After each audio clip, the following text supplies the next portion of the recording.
So many times I've been asked that what is the difference between analytical phonics, synthetic phonics, what is embedded phonics, what is analogy phonics. So what happens is there are many number of the approaches available as far as phonics is concerned. So today I'm going to discuss about one such approach which is not prevalent now but had been prevalent few years back. So I am talking about embedded phonics. What are the attributes of embedded phonics और इसको कैसे किया जाता है या कैसे किया जाता था. So hi, this is Shweta Gupta and I am going to cover very such important issue today, which is a type of phonics. So I am going to answer this much asked question by many of my teachers and my parents that ma'am, what is embedded phonics?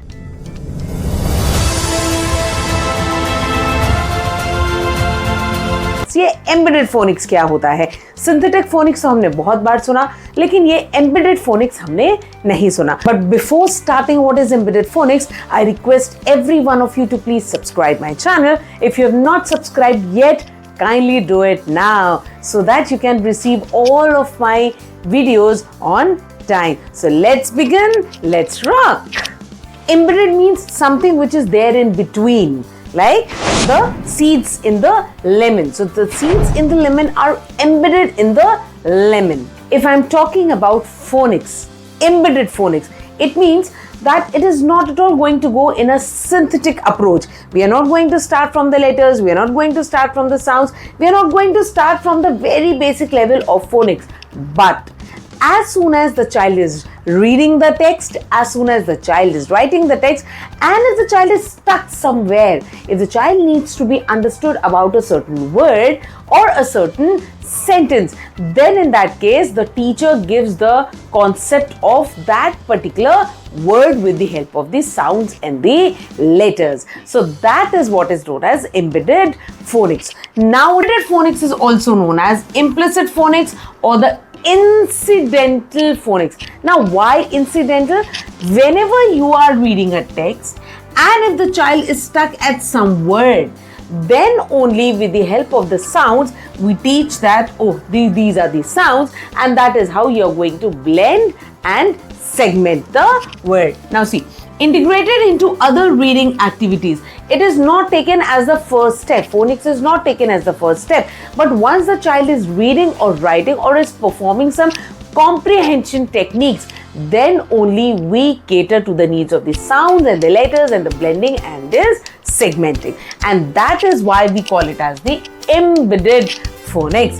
And the context, rather than being taught as a separate lesson. So we don't teach phonics as a separate lesson in embedded phonics, but as soon as the child is encountering that word, as soon as the child is stuck with that particular word, then only the use of the sounds and blending and segmenting is done.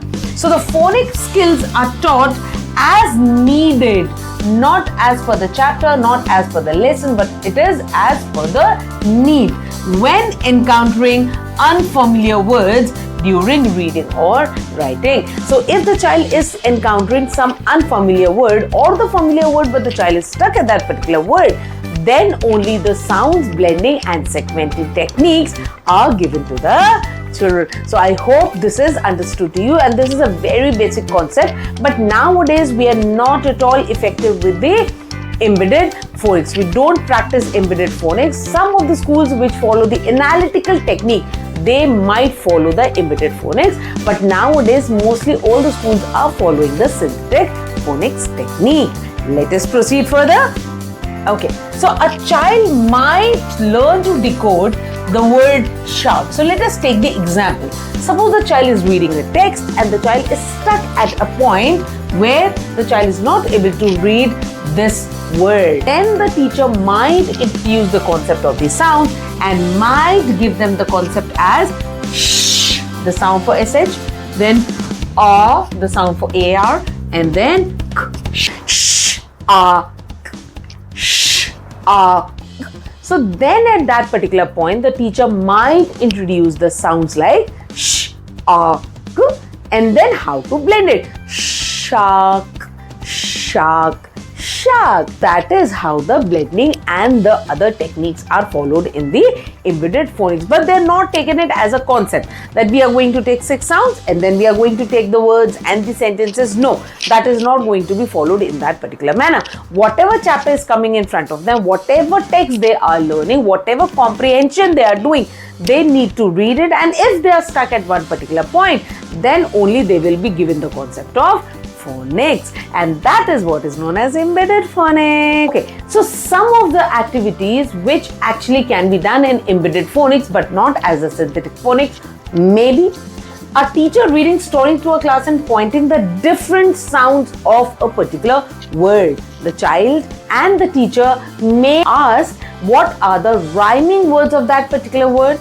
The teacher may perform the phonological awareness but not perfect phonemic awareness. For example, the teacher might point out that the word cat has k sound at the beginning and the a sound in the middle and the t sound at the end. So if the child is not able to read cat, then the teacher might introduce these concepts, and then they may introduce the concept of the rhyming and the other onset and rhyme phonological awareness techniques. We may practice the rhyming and the onset and the rhyme technique with the child, but we don't do the exact blending and the segmenting technique with the children in the embedded phonics. So might introduce the phonic patterns like the words ending with at, the words ending with in, the words ending with plen, and then so on.